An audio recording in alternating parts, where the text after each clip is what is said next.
जैसे जैसे हम इस्लामाबाद के दूसरे दौर की बातचीत की तरफ बढ़ रहे हैं, यह साफ होता जा रहा है कि ट्रंप को ईरान के सामने झुकना पड़ेगा। और यह सिर्फ ईरान की ताकत नहीं है दोस्तों, दुनिया भर में जो हालात हो रहे हैं, दुनिया भर में नेतन्याहू को लेकर, हालात को लेकर जो तमाम देश ट्रंप को चेतावनी दे रहे हैं, ये हालात ऐसे बन रहे हैं कि ट्रंप को अब ईरान के सामने झुकना पड़ेगा। मगर उससे पहले मैं आपको बताना चाहता हूं, पाकिस्तानी सेना प्रमुख आसिम मुनीर जो हैं, वो आप देख सकते हैं तेहरान पहुंचे ट्रंप का संदेश लेकर, और उनका स्वागत किया ईरान के विदेश मंत्री अब्बास अरागची ने अपने पूरे स्क्रीन पर। देखिए दोस्तों, पाकिस्तान इस वक्त पुरजोर कोशिश कर रहा है कि किसी तरह से ये बातचीत जो है वो कामयाब हो जाए, क्योंकि पाकिस्तान को लगता है ये उसके लिए बहुत बड़ा मौका है दुनिया भर में अपने रुतबे को बढ़ाने का। और यकीनन अगर इस हफ्ते के अंत में ये बातचीत कामयाब हो जाती है तो पाकिस्तान के लिए एक ये बड़ी कामयाबी मानी जाएगी। मैंने बार बार कहा, पाकिस्तान से कहीं बेहतर स्थिति भारत की थी, मगर हमारे विदेश मंत्री और प्रधानमंत्री नरेंद्र मोदी ने एक बहुत ही अच्छा मौका गंवा दिया। खैर वो एक अलग मुद्दा है, उसकी मैं चर्चा बार बार कर चुका हूं। मगर जैसे मैंने बताया, ट्रंप को झुकना पड़ेगा। और ईरान बार बार कह रहा है कि हम शर्तों के साथ इस समझौते पर राजी होंगे।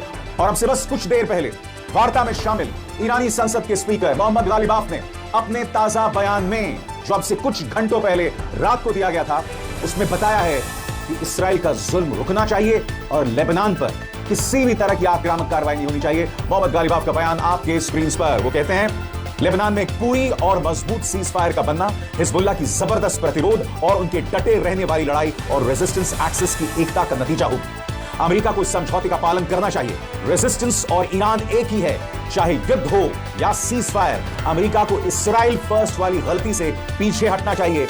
यहां पर दो संदेश मोहम्मद गालिबाफ दे रहे हैं। पहले कि बाज आइए इस्राइल फर्स्ट की नीति से, क्योंकि इस्राइल फर्स्ट की नीति से अमेरिका को नुकसान हो रहा है। दूसरा वो कह रहे हैं कि ईरान जो है ना लेबनान से खुद को दूर करेगा और ना एक्सिस ऑफ रेजिस्टेंस से। क्योंकि अमेरिका क्या कह रहा है कि आप हूथियों से दूरी बनाइए, हिजबुल्लाह से दूरी बनाइए, हमास से दूरी बनाइए। ईरान ने स्पष्ट कर दिया कि नहीं, सवाल ही नहीं पैदा होता, क्योंकि ये जो एक्सिस ऑफ रेजिस्टेंस है वो इस्राइल की ज्यादतियों पर लगाम लगाता है। वो इस्राइल जो रोज लेबनान में दर्जनों सैकड़ों लोगों को मार रहा है। मगर मैं आपका ध्यान खींचना चाहूंगा दोस्तों, प्रेस टेलीविजन की इस रिपोर्ट की तरफ। इस रिपोर्ट के जरिए आपको पता चलेगा कि वो कौन से हालात हैं कि डोनाल्ड ट्रंप को झुकना पड़ेगा ईरान के सामने। सबसे बड़ी बात, स्ट्रेट ऑफ हॉर्मुज पर अमेरिका ने जो नाकेबंदी की है वो उसके खिलाफ हो रहा है। क्यों? क्योंकि ईरान ये दावा कर रहा है कि वो बहुत ही आसानी से अपने जहाज वहां से भेज भी रहा है। नंबर 2, चीन ने भी अमेरिका को लाल आंख दिखाई है कि बाज आई। अब मैं आपके सामने एक एक करके वो तमाम पॉइंटर्स पेश कर रहा हूं जो कि प्रेस टेलीविजन के इस लेख में आई है कि क्यों डोनाल्ड ट्रंप पर दबाव है और उन्हें ईरान की शर्तों पर राजी होना पड़ेगा। आपके स्क्रीन पर नंबर 1, ट्रंप की बड़ी बड़ी बातों के बावजूद पता चला है कि कई जहाज चुपचाप अपने नाकेबंदी को बाईपास कर गए और चीन ने इस घेरेबंदी को खतरनाक और गैर जिम्मेदाराना बताया है। नंबर 2, नेतन्याहू भी अब मुश्किल में दिख रहे हैं क्योंकि ग्लोबल इकोनॉमिक क्राइसिस के संकेत मिल रहे हैं और आईएमएफ ने भी नेगेटिव ग्रोथ को लेकर गंभीर चेतावनी दी है। और यह दबाव लगातार ट्रंप पर है क्योंकि अब इंटरनेशनल मॉनेटरी फंड ने कह दिया है कि हम नेगेटिव ग्रोथ की तरफ बढ़ रहे हैं। क्यों?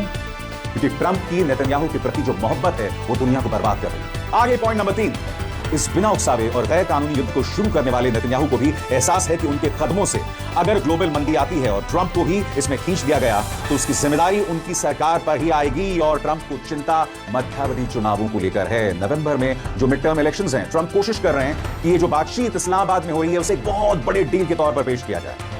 मगर वो जानते हैं कि कहीं ना कहीं उसे ईरान की शर्तों पर राजी होना पड़ेगा।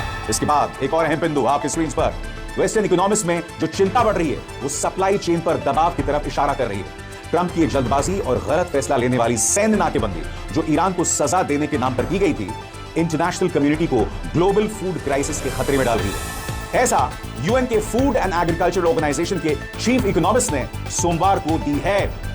और बात वहां नहीं रुकी। अब वो जो तमाम खाड़ी देश जो ईरान के खिलाफ साजिश कर रहे थे वो अमेरिका से हाथ जोड़कर अपील कर रहे हैं कि बाज आइए। और ट्रंप ये नहीं चाहेंगे कि खाड़ी से अमेरिका का बोरिया बिस्तर उठ जाए। गौर फरमाएं, जहां नेतन्याहू अमेरिका की पॉलिसी को ईरान के खिलाफ अपने हिसाब से जोड़ने की कोशिश कर रहे हैं, वहीं सऊदी अरब खुलकर अमेरिका पर दबाव डाल रहा है कि वो हॉर्मुज जल डमरू मद की नाकेबंदी खत्म करे और ईरान के साथ बातचीत दोबारा शुरू करे। वॉल स्ट्रीट जर्नल की रिपोर्ट में यह बात साफ तौर पर कही गई है। रिपोर्ट में कहा गया है कि रियाद को डर है कि ये टकराव और बढ़ सकता है, जिससे रेड सी के शिपिंग रूट्स और सऊदी के तेल निर्यात पर भी खतरा बढ़ सकता है। तो तमाम चेतावनियां मिल रही हैं, चाहे वेस्टर्न एक्सपर्ट से, आईएमएफ से, सऊदी अरब से। अमेरिका पर दबाव बेतहाशा है और यही वजह है मैं कह रहा हूं कि अमेरिका जो इस्लामाबाद में समझौता करेगा, जो संदेश असीम मुनीर लेकर पहुंचे हैं, यकीन मानिए अमेरिका को झुकना पड़ेगा। और इसकी एक और वजह है, जहां ट्रंप के साथ उनकी अपनी जनता नहीं, अमेरिकी जनता बार बार सड़कों पर उतर रही है नो किंग्स प्रोटेस्ट को लेकर। वहां ईरान के इस हुजूम को देखिए, लोग सड़कों पर हैं और किस तरह से वो लोग अपनी सेना और अपनी सरकार के साथ हैं। ये प्रदर्शन जो है अपने आप में एक बहुत बड़ा और करारा संदेश है अमेरिका को, दुनिया को, कि हम अपनी सरकार के साथ हैं। और इस प्रदर्शन में ईरान के बड़े बड़े नेता भी शुमार हो रहे हैं। अपने पूरे स्क्रीन पर इस प्रदर्शन को देखिए कि किस तरह से ईरान की जनता अपनी ताकत के साथ निकली है। देखा जाए।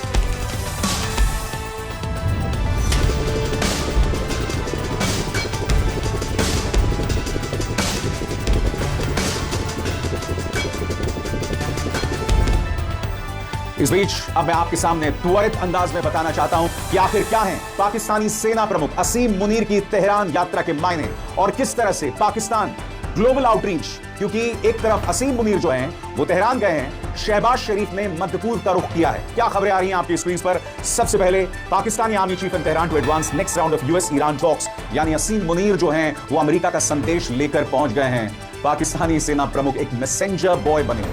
खबर आपके स्क्रीन पर, पाकिस्तान का एक हाई लेवल डेलीगेशन ईरान गया है, जहां वो ईरान और अमेरिका के बीच नई बातचीत का राउंड सेट करने की कोशिश करेगा, क्योंकि दोनों के बीच जो नाजुक सीजफायर है वो एक हफ्ते में खत्म होने वाला है। ईरानी सरकारी मीडिया के मुताबिक पाकिस्तानी आर्मी चीफ असीम मुनीर इस डेलीगेशन को लीड कर रहे हैं और बुधवार शाम तेहरान पहुंचे। कहा गया है कि वो अमेरिका का नया मैसेज लेकर आए हैं और यूएस ईरान के बीच दूसरी बार बातचीत करवाने की प्लानिंग कर रहे हैं, क्योंकि पहले राउंड की बातचीत इस्लामाबाद में रविवार को बिना किसी डील के खत्म हो गई।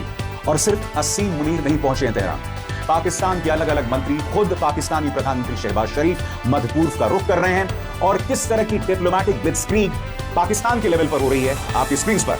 पाकिस्तान के गृह मंत्री मोहसिन नकवी भी तेहरान में चल रही मध्यस्थता मीडिएशन की कोशिश में शामिल हो रहे हैं, जबकि प्रधानमंत्री शहबाज शरीफ 4 दिन के गल्फ दौरे के पहले पड़ाव के लिए सऊदी अरब में। पाकिस्तान की तेज डिप्लोमैटिक कोशिश ऐसे वक्त पर आ रही है जब अमेरिका और ईरान की आपसी समुद्री नाकेबंदी से तनाव भी बढ़ा है और ग्लोबल इकोनॉमी पर असर पड़ रहा है। लेकिन इसी बीच युद्ध खत्म करने को लेकर कुछ प्रगति के संदेश या संकेत मिल रहे हैं, जिसमें ईरान में करीब 3000 लोगों की मौत हो गई है और यह संघर्ष पूरे मिडिल ईस्ट में फैल चुका है। अल जजीरा की किम्बर्ली हेलकेट ने इस्लामाबाद से बताया कि असली जल्दबाजी इसलिए है क्योंकि 22 अप्रैल को सीज फायर खत्म होने वाला है और पाकिस्तानी अधिकारी चाहते हैं कि इसे आगे बढ़ाया जा सके। शहबाज शरीफ कोशिश करेंगे कि क्षेत्र के दूसरे देश भी अपना दबाव डालें ताकि अमेरिका ईरान के साथ नई बातचीत में शामिल हो और कोई डिप्लोमैटिक गलती या टकराव ना हो। मगर ट्रंप भी इस पूरे सौदे को नुकसान का सौदा पेश नहीं करना चाहते हैं, इसलिए वो पोस्चरिंग कर रहे हैं, वो टफ पोस्चरिंग कर रहे हैं अपनी तरफ से और अब भी कह रहे हैं कि साहब नाकेबंदी नहीं हटाई जाएगी, हम ये करेंगे वो करेंगे। मगर आखिरकार उन्हें झुकना पड़ेगा जमीनी हकीकत को लेकर। मगर उससे पहले मैं आपके सामने अमेरिका की जो टफ पोस्चरिंग है उसका नमूना पेश करना चाहता हूं आपकी स्क्रीन पर। अमेरिकी सेना ने कहा है कि ईरान के सभी बंदरगाहों और उसकी नौसैनिक नाकेबंदी अभी भी लागू है और उनकी फोर्स मौजूद, सतर्क और नियमों का पालन करवाने के लिए तैयार है। इस नाकेबंदी को ईरान की सेना ने सीज फायर का उल्लंघन बताया है। अमेरिकी सेंट्रल कमांड के मुताबिक बुधवार तक 9 जहाजों को वापस मोड़ दिया गया। मगर मैंने आपको बताया था दोस्तों कि किस तरह से ईरान ये दावा कर रहा है कि उसके कई शिप्स वहां से गुजर रहे हैं और मैं आपको बतलाना चाहता हूं इस बारे में ईरान क्या कहता है। ईरान की संयुक्त सैन्य कमान के कमांडर अली अब्दुल्लाही ने धमकी दी कि अगर अमेरिका ने नाकेबंदी नहीं हटाई तो वो पूरे क्षेत्र में व्यापार रोक सकते हैं। उन्होंने यह भी चेतावनी दी कि ईरान जवाबी कार्रवाई में रेड सी, साथ ही खाड़ी और ओमान सागर के रास्ते होने वाले व्यापार को भी रोक सकता है। और यही चेतावनी सऊदी अरब दे रहा है, यही चेतावनी तमाम खाड़ी देश दे रहे हैं, क्योंकि उन्हें इस बात का डर है कि रेड सी पर हूथियों के सहारे ईरान अपना दबाव बना सकता है। मगर वो कौन से 3 मुद्दे हैं एक बार फिर मैं आपको बता दूं दोस्तों आपकी स्क्रीन पर, जिस पर चर्चा होनी है और ये उम्मीद की जा सकती है उस पर कुछ ब्रेक थ्रू मिल सकता है। वो 3 मुद्दे आपके स्क्रीन पर। मुद्दा नंबर 1 ईरान का न्यूक्लियर प्रोग्राम, मुद्दा नंबर 2 स्ट्रेट ऑफ हॉर्मुज पर कंट्रोल और मुद्दा नंबर 3 युद्ध में हुए नुकसान की भरपाई, क्योंकि ईरान ने कहा है उसे कम से कम $270 अरब का नुकसान हुआ है और उसने कहा है हमने इस जंग की शुरुआत नहीं की थी, हमें इसकी भरपाई करनी होगी और इसलिए वो कह रहा है कि हॉर्मुज पर हमें कंट्रोल चाहिए। अगर अमेरिका हमें पैसे देता है तो ठीक है, अगर ऐसा नहीं होता है तो हम हॉर्मुज पर कंट्रोल करेंगे। हर जहाज जो वहां से गुजरेगा उसे $20 लाख मांगेंगे जब तक हमारी नुकसान की भरपाई नहीं होगी। तो देख रहे हैं आप किस तरह से ईरान अपने टर्म्स एंड कंडीशंस रख रहा है और ट्रंप पर इस युद्ध को खत्म करने का जबरदस्त दबाव है। और जहां तक ईरान का पक्ष है, वो भी यूरेनियम एनरिचमेंट को लेकर ईरान अपने रुख में थोड़ी नरमी ला सकता है। हालांकि पब्लिक पॉस्चरिंग के लिए वो कुछ और कह रहा है, क्योंकि मैंने आपको इसी मंच पर बताया था कि अमेरिका कह रहा है कि आप 20 साल तक, 20 इयर्स तक यूरेनियम एनरिचमेंट नहीं करेंगे। ईरान 5 साल बता रहा है। ये फर्क दिख रहा है। हो सकता है इस फर्क को पाटने की कोशिश की जाए बातचीत के दौरान। ईरान की पॉस्चरिंग आपके स्क्रीन पर। ईरान के विदेश मंत्रालय के प्रवक्ता इस्माइल बागाई ने कहा कि ईरान यूरेनियम एनरिचमेंट के प्रकार और स्तर पर बात करने के लिए तैयार है, लेकिन अपनी जरूरतों के हिसाब से उसे एनरिचमेंट जारी रखने की इजाजत मिलनी चाहिए। ऐसा ईरानी सरकारी मीडिया के मुताबिक सामने आया है। अल जजीरा के सोर्सेज ने कहा है कि पाकिस्तानी मीडिएटर्स न्यूक्लियर मुद्दे पर किसी बड़े ब्रेक थ्रू को लेकर आशावादी हैं, ऑप्टिमिस्टिक हैं, और इसी वजह से मुनीर का यह दुर्लभ कूटनीतिक दौरा हो रहा है। और जहां तक इसराइल की बात है, हर गुजरते लम्हे के साथ इसराइल अलग थलग पड़ रहा है। याद कीजिएगा, इसी मंच पर मैंने आपको बताया था कि किस तरह से यूरोपीय यूनियन में 21 अप्रैल को एक बैठक होने वाली है और उस बैठक में फैसला होगा कि इसराइल के साथ व्यापार बंद होगा और इसराइल को हथियार नहीं दिए जाएंगे। जॉर्जिया मेलोनी, इटली की प्रधानमंत्री, जो कि ट्रंप की करीबी मानी जाती हैं, उन्होंने भी कह दिया कि हम इसराइल को हथियार नहीं देने वाले। मगर अभी एक बहुत ही करारा झटका लगा है, जिसकी तरफ मैं आपका ध्यान खींचना चाहता हूं। अल जजीरा की खबर संयुक्त राष्ट्र सुरक्षा परिषद यानी यूनाइटेड नेशन सिक्योरिटी काउंसिल से आ रही है। आपकी स्क्रीन पर ब्रेकिंग। संयुक्त राष्ट्र मानवाधिकार परिषद के एक्सपर्ट्स ने सभी सदस्य देशों से कहा है कि वो इसराइल को हथियारों की सप्लाई रोक दे। ऐसा रॉयटर्स की रिपोर्ट में सामने आया। पहले यूरोपीय यूनियन, उसके बाद इटली, अपने स्तर पर अब यूएनएससी ने कह दिया है कि आप हथियारों की सप्लाई रोक दें। अब हर गुजरते लम्हे के साथ ट्रंप का जो इंटरनेशनल ब्रांड है वो बर्बाद हो रहा है। क्यों? क्योंकि ट्रंप इस शख्स नेतन्याहू के साथ खड़े हुए हैं। अब खुद यूएन कह रहा है कि इन्हें आप हथियारों की सप्लाई न दें। अब आप मुझे बताइए, ट्रंप के लिए नेतन्याहू के साथ खड़े होना हर गुजरता लम्हा मुश्किल होता जा रहा है, क्योंकि यहां पर ईरान का दबाव नहीं है। देखिए, ईरान युद्ध ने क्या किया है? ईरान युद्ध ने अमेरिका को तबाह कर दिया है। बेशक 3000 लोग आपने ईरान में मार दिए, मगर सही मायने में जो दूरगामी नुकसान है, लॉन्ग टर्म कॉन्सिक्वेंसेस हैं। आप नेटो से बाहर आने की बात कर रहे हैं। पूरा यूरोप चाइना की तरफ जा रहा है। स्पेन ईरान के साथ खड़ा है। तमाम पश्चिमी देश देख रहे हैं कि ट्रंप की ज्यादती हर गुजरते लम्हे के साथ बढ़ रही है। ब्रिटेन तक लाल आंख दिखा रहा है। तो ये तमाम मुद्दे हैं और ट्रंप ये सब देख रहे हैं, और शायद उनके छोटे से दिमाग के किसी कोने में चल रहा है कि भैया मुझसे बहुत बड़ी गलती हो गई। बहरहाल, अब मैं आपको थोड़ा इसराइल की तरफ लेकर चलना चाहता हूं। ये जो मैं अगला वीडियो आपको दिखाने वाला हूं, ये अगला वीडियो वॉर से रिलेटेड नहीं है, मगर इस पर सोशल मीडिया में मीम्स बन रहे हैं। सब कह रहे हैं इसराइल पर खुदा का कहर। हालांकि मैं रैशनल हूं, मैं ये सब चीजें नहीं मानता हूं। क्या आप जानते हैं इसराइल पर मधुमक्खियों ने हमला कर दिया है? जी हां, वहां पर इस कदर हालात थे कि बड़े पैमाने पर मधुमक्खियों ने हमला कर दिया। मैं फिर कह दूं, जो चर्चा सोशल मीडिया में हो रही है कि ये खुदा का कहर है, मैं इन चीजों में विश्वास नहीं करता हूं। भाई एक नेचुरल फिनोमिनन है जो हुआ। आप खुद देखिए अपने पूरे स्क्रीन पर कि क्या मंजर था। תיזהרי, דבורים. את לא מבינה מה הולך פה, סגרתי את הדלתות. רק אצלנו בברברי בחוץ.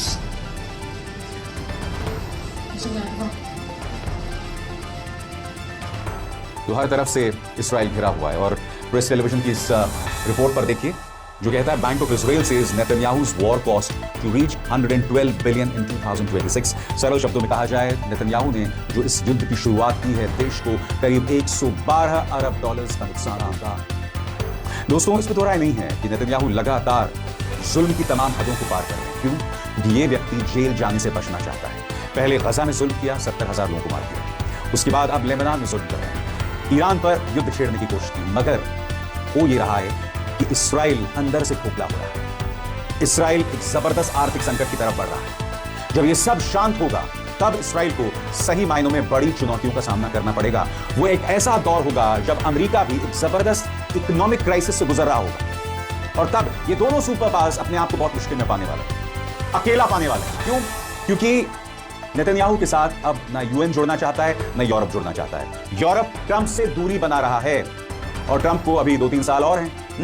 तो कहने का अर्थ साफ है, इसके बाद अमेरिका के लिए हालात बर्बाद होने वाले हैं। जब भी अगले चुनाव होते हैं, और ट्रंप का जाना तय है, मेरा मानना है डेमोक्रेट्स का आना तय है, मगर तब तक ट्रंप इस कदर बर्बादी मचा देंगे अमेरिका के अंदर कि अमेरिका के लिए रिकवर करना मुश्किल हो जाएगा। मैंने कहा ना, आपने ईरान पर हमला किया। देखिए, ईरान क्यों कहता है कि हम 6000 साल पुरानी सभ्यता हैं, उसने बहुत खूबसूरत डिप्लोमैटिक खेल खेला इस पूरे संघर्ष में। उसने ऐसे हालात पैदा किए कि अमेरिका दुनिया में अलग थलग पड़ गया। देखिए, जंग को सिर्फ नुकसान मौतों के मायनों में नहीं देखना चाहिए। कहने को अमेरिका के सिर्फ 11 सैनिक मारे हैं, कहने को ईरान का पूरा टॉप लीडरशिप, खामेनी से लेकर अली लारीजानी से लेकर खादमी से लेकर तमाम बड़े नेताओं को अमेरिका और इस्राएल ने मार दिया। मगर आपको समझना पड़ेगा ब्रांड ईरान कितना मजबूत हुआ। आपको समझना पड़ेगा कि ईरान ने सोशल मीडिया में अपनी चतुराई से, अपने ह्यूमर से किस तरह से लोगों के दिल जीते हैं। वो तमाम लोग जिनके मन में ईरान को लेकर नफरत की धार्मिक कारणों से आज वो ईरान के साथ हैं, वो ईरान के दर्द को समझ रहे हैं। मैंने कहा ना, ये साल 2026 है। आप पुरानी ज्यादतियां अब दोहरा नहीं पाएंगे। आपके एक एक कदम को परखा जाएगा, आंका जाएगा, और ये आवाजें अमेरिका के अंदर से उठ रही हैं, इस्राएल के अंदर से उठ रही हैं। यानी कि इन दो शहरों ने, नेतन्याहू और ट्रंप ने, अपने देशों को बर्बादी के रास्ते पर ला दिया। तो मैं बार बार कहता रहा हूं, भारत के लिए बहुत ही गोल्डन अपॉर्चुनिटी थी इस पूरे क्राइसिस में एक अहम किरदार निभाने की। मगर क्या करें, हमारे लेजर आइज एस जयशंकर ने प्रधानमंत्री को मशवरा नहीं दिया, और प्रधानमंत्री भी न जाने क्या सोच रहे थे। मगर इस मंच पर इस क्राइसिस के तमाम जो पहलू हैं वो मैं आप तक लाता रहूंगा, ये मेरा वादा है।